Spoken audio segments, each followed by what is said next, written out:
Radio Villacarrillo en el 90.6 FM y Radio Le Sierra en el 90.3 FM. Multimedia Jienense. Bueno, pues nuestro siguiente entrevistado ya te ha avanzado un poquillo antes, has estado pendiente, pues sabrás más o menos de quién vamos a hablar. Habrá gente que se acuerde de él, habrá quien no sepa nada de él, pero ahora vamos a poner un poquito de foco sobre esta persona. Se llama Fran Capilla, él es de Beas de Segura, bueno, nació en Villacarrillo, ya lo he explicado antes, es circunstancial, no ha vivido nunca en Villacarrillo porque resulta que como en Villacarrillo antes teníamos hospital, pues se podían hacer en Villacarrillo. Él es de Beas de Segura, estuvo mucho tiempo en Beas hasta que su familia pues dijo que no, que nos vamos a otros aires, buscamos otras cosas, dejamos la sierra para irnos a la playa, se fueron y él pues tomó un camino que era el del arte, el arte cinematográfico. Se hizo director de cine, guionista, artista visual, por decirlo de alguna forma así, más poética, y bueno, pues le va bien en tierras malagueñas, que es donde se afincó, donde vive actualmente y desde donde nos está hablando ahora mismo. Fran Capilla, buenos días, ¿qué tal? Hola, buenos días, José. ¿Qué tal? ¿Cómo va la vida de cineasta? ¿Es divertida? Bueno, por lo menos es feliz y más feliz oyéndote una presentación así que me abruma, pero me llena de emoción también sabiendo que viene encima de Villacarrillo. Joder. Sí. Oye, tú naciste en Villacarrillo, pero eso es solamente, como he dicho, circunstancial, ¿no? Tú eres de Beas de Segura. Pues soy de Beas de Segura y aunque nací en Villacarrillo y no he vivido allí nunca, pero siempre que paso por allí, siempre como algo que, yo nací aquí por estas calles y tal, entonces como que tienes algo en el corazón de Villacarrillo. Encima además tengo algunos conocidos todavía allí, en Villacarrillo, que, claro, que vivieron allí después. Es que tu relación con la gente sería plena, supongo, con muchísima gente, compañeros de estudios, de infancia, y también por el trabajo que tenía tu padre conocerías también muchísima gente más, porque tu padre tenía videoclubs por varios pueblos, los videoclubs eran uno de los negocios donde más gente iba antes a buscar las películas, los estrenos, ¿no? Y luego también, además, por su oficio también de antenista, pues recorría muchas casas, muchos pueblos. Luego también tuvo un proyecto ahí que era muy pionero en la época, que es montar un canal de televisión en Beas de Segura, Telebeas. Sí. ¿Qué época? Sí, totalmente, sí. Pues mi padre, ponía videoclubs en Puente Génave, en Bersegura, en algún pueblo más también puso alguno. Sí. Pero sobre todo el de Bersegura. Y también era técnico de electrónica, de reparación de televisores, y su gran proyecto, como artístico, ¿no? Por así decirlo, era hacer una cadena de televisión gratuita para todo el pueblo, en una época en que solo existían 2 cadenas de televisión y había muy poco contenido y por la noche además lo cortaban, entonces era una cosa como muy innovadora, ¿no? Era la 1 y el UHF, que es lo que llamábamos, nuestros padres llamaban a la 2, ¿no? Eso es, sí. Sí. ¿Y qué recuerdas de aquella época, de aquellos momentos de tu infancia? Bueno, pues aunque yo me fui de muy pequeño del pueblo, para mí, pues toda esa zona de Segura, Villacarrillo, Cazorla, tal, pues lo recuerdo con mucha nostalgia. Mis hermanas sí lo recuerdo con mucha nostalgia y recuerdo que mi padre siempre está intentando algo, siempre decía, pues vamos a hacer aquí un concurso para el pueblo, vamos a grabar esto. Y mi padre iba corriendo siempre con cámaras para grabar todo, una y otra cosa, y siempre intenta hacer algo innovador para el pueblo. O vamos a hacer una competición de coches radiocontrol o de barcos, un radiocontrol lo echamos en el estanque de los patos, o no sé, era qué como... Bueno. Claro, mi padre llevaba, en aquel momento, estoy hablando del año 86, mi padre pues llegaba allí pues viviendo, no sé, 8 o 9 años realmente, y mi padre venía de Francia, de París. Uh-huh. Entonces mi padre, aunque se sentía plenamente cienense ya en ese momento, pero tenía como unas ideas un poco más avanzadas, digamos, técnicamente, ¿no? Electrónicamente. Y entonces todo eso lo quería volcar en el pueblo y claro, y allí pues consiguió hacerse un hueco entre gente que llegó a apreciarlo mucho. Sí. Lo recuerdo con mucha añoranza todo eso. Me imagino. Y además una época complicada para el tema de las telecomunicaciones, donde todo estaba muy, muy cogido con pinzas porque no había medios y supongo que él con lo que tenía a su alcance, los primeros ordenadores que existieron, cámaras que ahora las ves y dices, ¿esto cómo funcionaba, no? Con todo eso conseguía hacer una televisión, emitir programas, Sí, sí. e incluso creo que estás intentando recuperar, porque habrá muchos archivos por ahí, cosas que se pueden ir recuperando, estás intentando recuperar material gráfico para dejarlo ahí, para la memoria, para el recuerdo, en un nuevo canal de YouTube, para que la gente pueda verlo. Y creo que en uno sales tú con una de tus hermanas hilando ese primer concurso, ¿no? Sí, tenemos algunas cintas recuperadas, la verdad que no muchas desgraciadamente se han perdido, Ajá. pero bueno, poco a poco tengo unas poquitas cintas que voy digitalizando, en algunas hago con mis hermanas, estamos ahí como eligiendo una tarjeta de la gente que ha escrito, a ver quién ha ganado, quién hacía al azar, ¿no? Tirábamos un cestón enorme de 500 tarjetas de postales que recibíamos cada fin de semana, Ajá. y la que saliera, pues ese el próximo concursante, ¿no? Ajá. Y fíjate lo que decías Guay. de la tecnología de esa época, pues mi padre lo que hacía es que en el repetidor de arriba del monte donde está la Cruz de los Trabajos, el otro que no me acuerdo dónde se llama, que es donde emitía para el pueblo, para el valle, Ajá. pues allí tenía un emisor que iba directamente de su local, y entonces hacía una comunicación directamente de su cámara de VHS allí. Entonces, como él tenía los conocimientos de ese momento, entonces con el beneplácito del ayuntamiento de esa época, pues hacía la emisión. ¿Te imaginas tu padre cómo fliparía y lo que disfrutaría ahora hoy en día con los medios que tú tienes para hacer lo que haces? Alucinaría con todo, con el streaming, con la IA incluso, con todo, alucinaría, pero bueno, no la toca esa época. Bueno, ya está. Pero ahí estás tú ya para hacerlo. Porque tú, esto de estar metido en el mundo del cine, de la creación audiovisual, supongo que te nació en parte, supongo que sería de toda esa época, ¿no? De lo que tú veías hacer a tu padre. Sí, claro, totalmente. Yo ahí he aprendido y he hecho los dientes en el videoclub, viendo películas, aprendiendo el cine con él, viendo cómo hacía los canales de televisión, las grabaciones. Yo me recuerdo que me dejaba la cámara, venga, vete a grabar lo que sea, y yo me iba a grabar, estoy grabando con 12 o 13 años, grababa como podía, vete a grabar un carnaval, grababa 4 o 5 cosas, aunque luego lo terminaba él, pero yo ya utilizaba cámaras, digamos, profesionales o semiprofesionales desde muy, muy pequeño. Entonces, eso lo he mamado, y ahora pues lo que me dedico es, mi trabajo principal es diseñador audiovisual para todo tipo de realización de vídeo, ¿no? Por así decirlo, y sobre todo hago muchas grabaciones de ópera y teatro en directo, pero luego cuando puedo hago también cine para festivales de cine, y incluso llegué a hacer un largometraje, mucho videoclip, y bueno, eso es también otra faceta mía. ¿En qué momento tú en tu vida, cuando eras estudiante, pensaste, yo me tengo que dedicar a esto del audiovisual, yo tengo que tirar por ahí? Pues la verdad que sí que lo tenía medio pensado. Yo sabía que de pequeño sabía que me gustaba mucho la cosa artística. Mis lecciones iban entre el dibujaba muchísimo, la plástica, la fotografía, el vídeo de esa época. Entonces yo ya sabía que quería hacer algo así. No sabía exactamente cine, pero algo así. Entonces no me sorprendió cuando poco a poco ya al mudarnos a Benidorm, luego a Alicante, ya me fui metiendo en una escuela de cine en Valencia. Y ahí ya, eso fue imparable. Bueno, sí, de momento sí.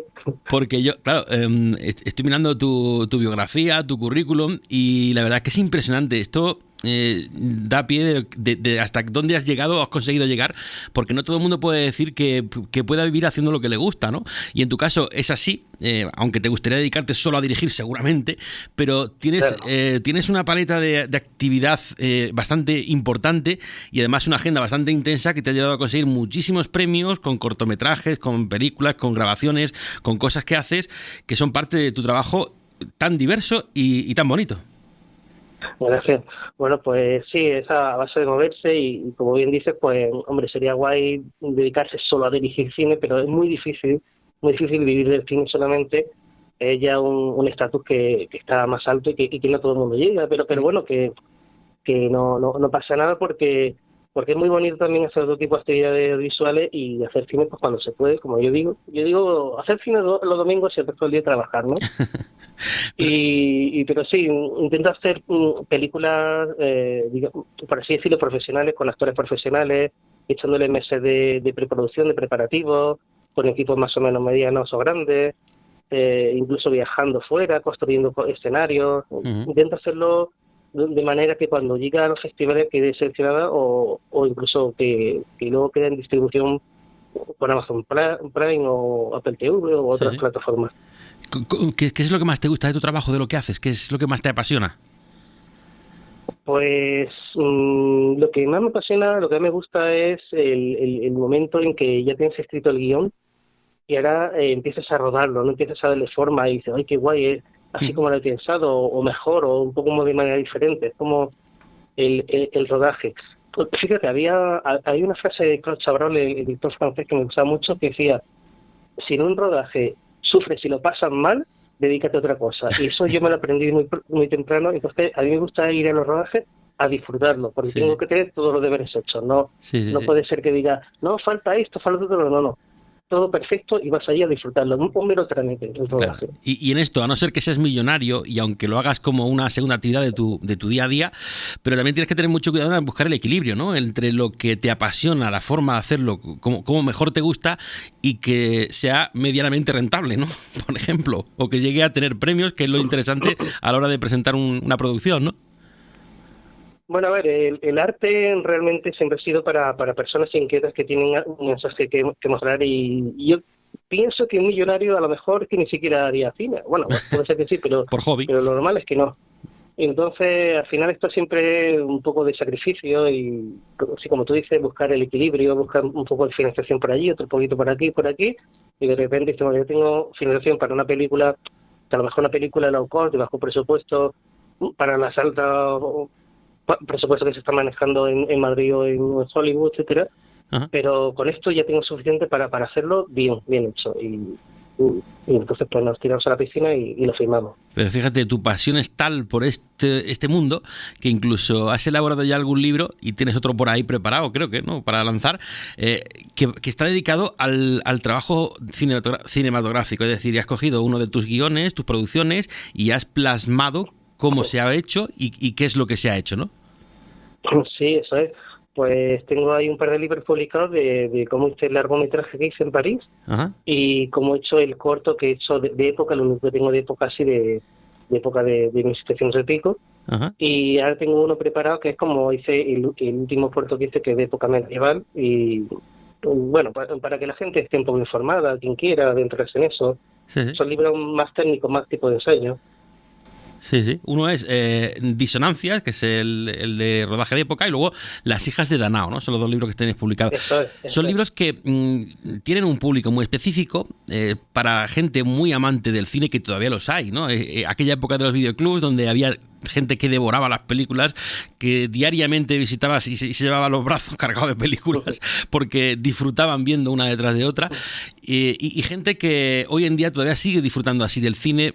Ya no con los videoclubs, ya las plataformas lo han hecho de otra forma, lo posibilitan de otra forma, claro, pero sobre todo yendo a los cines, que es donde hay que disfrutar una película, ¿no? En una gran pantalla. Claro. Los libros estos tienen el público en serie, también tienen gente que quiere aprender cine, porque también he sido profesor de varios talleres de cine, mis alumnos, y claro, y el cine, sobre todo, como bien dices, hay que disfrutarlo en pantalla grande. En el cine hay que ir al cine. Si no puede ser cine, por lo menos pon proyector en casa. No lo ves ahí en un cacharrillo chico que no. En un teléfono. En un teléfono. Eso no se disfruta en nada, ni la composición, ni el detalle, nada. Además, es una falta de respeto para gente como tú que se dedica a ello, porque cuidas el mínimo detalle de una buena película, un buen corto, y luego en un teléfono sí, te enteras más o menos de la historia, pero no plenamente. Claro, no se puede estar con los 5 sentidos puestos ahí en el teléfono, que lo que estás viendo, la gente tiene que pensar que las películas son lienzos en movimiento, son cuadros con una composición, una luz, una fotografía, una música, etcétera. Entonces, eso para disfrutarlo, que menos que en una televisión normal y corriente, o una pantalla grande, pero en un teléfono es que realmente no se aprecia bien. Ahí se ve en el teléfono cuando no queda más remedio, pero lo mejor, si te gusta el cine, verlo en una pantalla más o menos grande y disfrutar las 2 horas que dure o lo que dure, si es una serie, el rato que dure, y dice, ay, me he evadido y lo he disfrutado bien. ¿Esos libros que publicas se pueden comprar en algún sitio? ¿Están disponibles? Sí, están disponibles en Amazon y bueno, ahí están bajo mi nombre, Fran Capilla, etcétera, pueden encontrarlo. Hay que decir que hay que poner Fran Capilla con cada kilo, Capilla. Sí, sí, bueno, realmente es C, con C, con mi padre, Capilla, pero bueno, artísticamente me lo puse, cuando estás en el cine, alguien me lo puso Capilla con K y ya pues, me lo queda así como seudónimo. Lo viste gracioso y dijiste aquí, ahí se queda la cosa, ¿no? Sí, está gracioso, sí. Bueno, tus raíces beatenses tienen para ti un significado también especial. No has querido dejarlo ahí en simplemente una época de tu vida, sino que además creo que has escrito un guión basado en un hecho real que fue muy doloroso y todavía muy recordado en Beas de Segura. Sí, efectivamente, José. Pues fíjate, cuando era pequeño y pasaba por ahí por el paseo y veía las estatuas esas de la gente fallecida con la riada, pues siempre hizo mella en mí del sufrimiento, ¿no? Y con los años fui dándole forma a un guión y ahora con lo ocurrido con la Dana, desgraciadamente, en Valencia, pues dice, bueno, pues si he vivido en Valencia, he vivido en Beas, ahí la Dana y el otro fue más antiguo, fue en los años 50. Pues escribí un guión de la desgracia que ocurrió en Beas, de la riada que asoló los comercios, las casas, los animales de aquella época, ¿no? Y murió gente. Entonces, pues, es un proyecto que lo tengo ahí en mente. Sí. Fíjate, unas riadas de las que se cumplen ahora, precisamente este año, 100. Un siglo de aquella catástrofe. 100 años se cumplen, sí, pues fíjate. Ya quedará poca gente que recuerda aquello, ¿eh? Ya quedará poca gente, pero fíjate, sí, mira, en el año 2015 encontré un escrito de un jienense que era de una revista muy famosa que tenéis ahí de Cazorla, Ajá. que escribió un artículo perfecto, detallado, una crónica de historiador de todo lo que había pasado. Entonces tenía pensamiento de ponerme en contacto con él para que me ayudase con la parte documental Ajá. de hacer esa película. Y bueno, como te digo, es un proyecto que está ahí en un cajón de momento. Necesitaré mucha infraestructura, mucho presupuesto, pero bueno, es una historia que yo creo que puede ser muy chula. Claro, porque esto se puede hacer de varias maneras. En plan pobre, con lo justo para contar la historia, o hacer una producción que merezca la pena y que traiga en el recuerdo aquello que pasó y de lo que hay que aprender. Bueno, de hecho en Beas de Segura se aprendió, ¿no? Y se hicieron muchas obras a partir de entonces, se siguen haciendo para evitar que vuelva a ocurrir algo así. Pues la verdad sería que se hicieran de todas las maneras posibles, porque un amigo me decía, pero Frank, no cuentes tus proyectos cuando vas a los medios, y yo siempre los cuento y digo, es que me da igual, fulanito. Lo que hay que hacer es que se haga mucho. Si digo que mañana alguien haga un corto, o 5.000 cortos, o otra película, o si siempre cuando alguien llega con su proyecto lo va a abordar de una manera y una perspectiva de unos personajes diferentes, una historia diferente. Entonces lo importante es que se haga esta historia, yo o cualquier otra persona o más, o incluso alguien que la haga y después la haga yo, Sí. y que se haga y que el pueblo y la zona recuerde todo lo que pasó. Y bueno, lo suyo sería hacerlo bien hecho, en plan con presupuesto, por lo menos para que tenga sus efectos especiales, sus actores profesionales y todo eso, parar allí el tráfico unos 20 o 30 días, etcétera. Claro, es que para recrear eso, a ver, hoy en día tenemos muchos avances tecnológicos, digitales, que ayudarían bastante a recrear lo que pudo pasar, pero también hay que contar con el medio donde ocurrió, es el pueblo, el casco urbano, ¿no? Que además de ahí creo que salió el tema de ese parque tan chulo que corona Beas de Segura, lo más alto, ¿no? Y desde donde, Claro. bueno, pues bajó toda esa riada que creó ese barranco y que se llevó por delante pues muchas vidas también. Claro, habría que hacerlo por toda esa zona, quitar todos los coches e irse a otras zonas periféricas para simular de otra época, e incluso irse a algunas aldeas o a algunos sitios más tipo cortijo para simular barrios que eran periféricos de ese momento que ya no son así, ni mucho menos, ¿no? Eso, y con un poquito de 3D y tal, o a lo mejor un poquito de IA, si la IA aumenta un poco más, pues se podría hacer más o menos hacer. Sí. Bueno, pues vamos a moverlo. A lo mejor suena la flauta y nos llega alguien por ahí diciendo, oye, dame el teléfono de Frank, que esto hay que sacarlo, esto hay que hacerlo. Bueno, José, tú conoces a todo el mundo, así que Bueno, no te todo digo el mundo nada. no, pero a lo mejor nadie me hace caso. Pero bueno, ya lo podemos ir diciendo. No vaya a ser que alguien se interese por el proyecto y quiera hacerlo, quiera hacer que se haga realidad. Y para ti supongo que sería pues un gran homenaje a la tierra donde empezaste a correr por las calles, donde empezaste a hacer muchas cosas con tu familia y sobre todo a ese amor que tu padre sentía por su pueblo y por su comarca, ¿no? Sí, claro, al final es que veas, aunque el pueblo de mi infancia, pero era el pueblo de mi padre y de mi madre donde vivían ellos ya siendo adultos. Entonces, es sobre todo el pueblo de ellos. Y sobre todo, aparte de la película esa, incluso una vez pensé hacer un documental sobre lo que era el videoclub en el pueblo, el primer videoclub que se puso. Qué guay. Y todo eso, entonces grabar un poco, recrearlo un poco. Y bueno, también sería otra cosa como un poco homenaje a mi padre, porque bueno, él quería mucho su pueblo y siempre intentaba hacer algún tipo de innovación o algo. Entonces, cuando se fue, se tuvo que ir por causas laborales y porque encontró ahí un puesto en otro sitio. Ajá. Pero siempre le queda un poco de decir, ay, ya se queda el Ese pueblo ahí, pellizco, ¿cómo ¿no? estará? Claro. Claro, pues habrá que recuperar esa memoria, Fran. Bueno, poco a poco, ahí estamos. ¿Qué proyectos tienes ahí en mente ahora?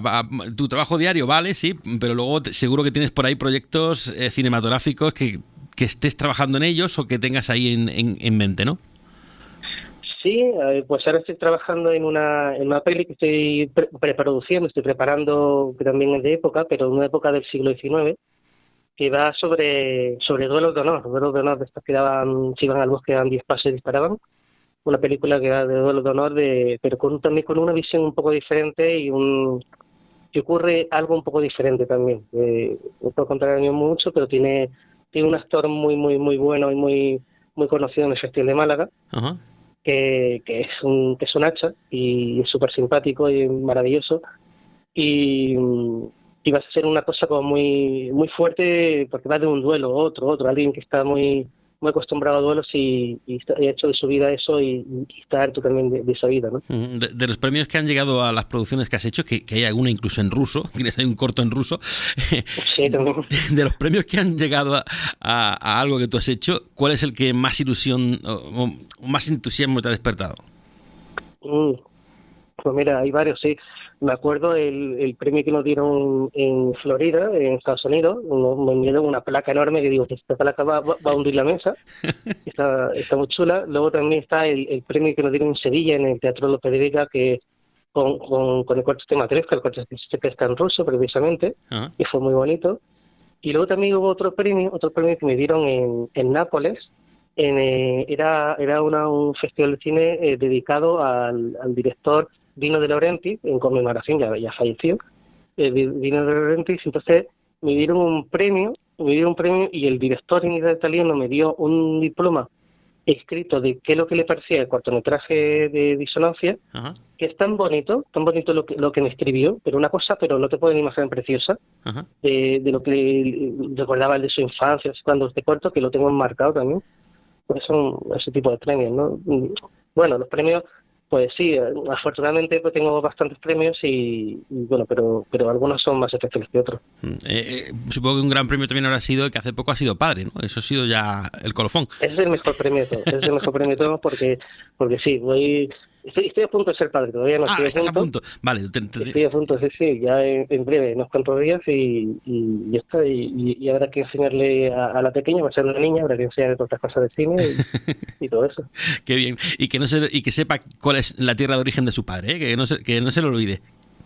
Por supuesto, habrá que ir y explicarle, mira, ¿para qué se hacía esto y tal y cual? Y bueno, y afortunadamente, aunque geográficamente, las calles están más modernas, están cambiando, pero tú sabes qué pasa, que la gente sigue teniendo el mismo carácter de cercanía, ¿no? De Villacarrillo también, ¿no? Sí. Eso mola, eso está muy bien, porque te acercas y a lo mejor no te acuerdas de mí, no me acuerdo de ti, no pasa nada, y ya te quedas hablando con alguien en un bar y ya hace 10 amigos de momento. Claro, cuando empiezas a hablar y ya empieza, ya sé quién eres. Claro. Qué bien. Pues Fran, ha sido un placer charlar contigo, que nos veamos pronto por tu tierra y que sigan yendo bien todos esos proyectos y sobre todo triunfando con ellos. Vale, pues muchas gracias por este ratito, José. Genial. Un placer. Buen día. Radio Villacarrillo en el 90.6 FM y Radio Le Sierra en el 90.3 FM. Multimedia jienense.